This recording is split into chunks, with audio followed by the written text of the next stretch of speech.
Live 24 news, সত্যের সন্ধানে প্রতিদিন। রূপগঞ্জের তারাবো পৌরসভার বিভিন্ন পূজা মণ্ডপ পরিদর্শন করেছেন বিএনপির কেন্দ্রীয় নির্বাহী কমিটির সদস্য, রূপগঞ্জ 1 আসনের সংসদ সদস্য পদপ্রার্থী, 1971 সালের রণাঙ্গনের বীর মুক্তিযোদ্ধা কাজী মনিরুজ্জামান মনির। মঙ্গলবার 30 সেপ্টেম্বর বিকেলে তারাবো পৌরসভার বেশ কয়েকটি পূজা মণ্ডপ পরিদর্শন করেন কাজী মনিরুজ্জামান। এ সময় দিঘি বরাবো, মোগরাকুল, আরিয়াবো, গন্ধরপুর সহ পৌরসভার সবকটি পূজা মণ্ডপ পরিদর্শন করেছেন এই নেতা।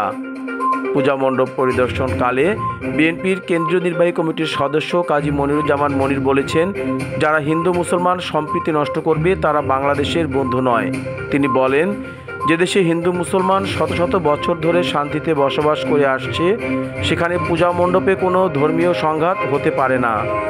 বিএনপির ভারপ্রাপ্ত চেয়ারম্যান তারেক রহমানের নির্দেশে আমরা পূজা মণ্ডপগুলো পরিদর্শন করছি এবং সর্বোচ্চ নিরাপত্তার ব্যবস্থা নিচ্ছি।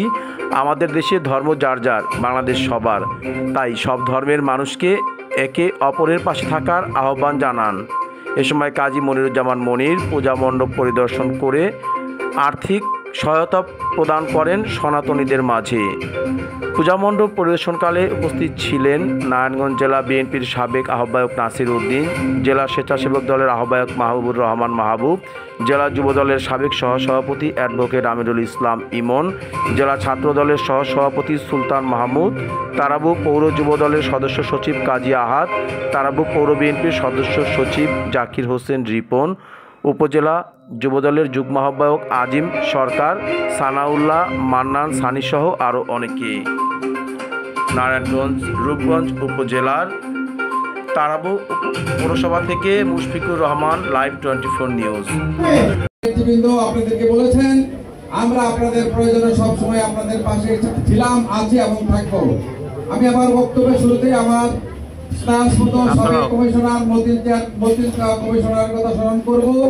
ওই দিন তাকে আমি ওই দিন সেই পূজা উপলক্ষে যে এসেছিলাম বিকালবেলা, আমার মনে হয় তখন পরন্ত বেলা ছিল, পূজার সময় হয় নাই, মানুষজন তেমন ছিল না। তারপরেও আপনারা আপনাদের এই দেবীর সুরক্ষার জন্য এই কেজি গেটটির দাবি আপনারা করেছিলেন। এটি আপনাদের কোনো ব্যক্তিগত বা পারিবারিক কোনো প্রয়োজন ছিল না। এটি এই পূজা মণ্ডপের আয়োজনের সম্মানিত সভাপতি, সাধারণ সম্পাদক সহ আমার জাতীয়তাবাদী দলের সম্মানিত নেতৃবৃন্দ, বিভিন্ন অঙ্গ সংগঠনের প্রিয় নেতৃবৃন্দ, আজকে এই পূজা মণ্ডপে আপনারা এই দুর্গোৎসব উদ্যাপন, আমরা আপনাদের এই প্রয়োজনে তাৎক্ষণিকভাবে সিদ্ধান্ত নিয়ে এই ইচ্ছাটিকে আমরা পূরণ করার চেষ্টা করেছি।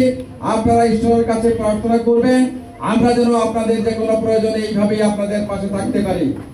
আজকের জীবনে আরো অনেক দিন আসবে, যে দিনগুলিতে আমরা হয়তো কখনো ভালো থাকবো, কখনো খারাপ থাকবো, কখনো সমস্যায় থাকবো, কখনো সমস্যা ছাড়া থাকবো।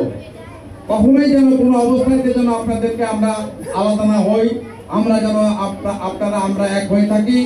ধর্ম যার যার উৎসব আমাদের সবার। আজকের এই শারদীয় দুর্গা উৎসব প্রাণ ভরে মন খুলে আপনারা উদযাপন করুন। আপনাদের পরিবার পরিজন, আত্মীয় স্বজন, বন্ধু বান্ধব নিয়ে খোলা মনে এই করতে না পারে সেই দিকে আপনারা, আমি মনে করি আমাদের খেয়াল রাখা উচিত এবং আমরা খেয়াল রাখবো। পক্ষ থেকে হিন্দু ধর্ম ভাই বোনদেরকে শুভেচ্ছা এবং অভিনন্দন জানাচ্ছি। আমরা হিন্দু মুসলমান ভাই ভাই, আমরা সর্বোপরি মানুষ, এই কথা বলে আমি আমার সংক্ষিপ্ত বক্তব্য এবং আপনাদের ধর্মের জন্য কাজী মনিরুজ্জামান মনির তৈরি করছে। আগামী দিন আরো অনেক কিছু করবে, উনি নির্বাচন করছে, আগামী দিন আরো নির্বাচন করবো। কিন্তু আপনাদের শান্তি শৃঙ্খলার জন্য আমরা যা যা করা লাগে তারেক রহমানের পক্ষ থেকে নির্দেশ আছে, আমরা যাতে হিন্দু ভাইদেরকে সুষ্ঠুভাবে পূজা সম্পন্ন করতে পারি, আমরা যাতে দেখাশোনা করি। আসসালামু আলাইকুম।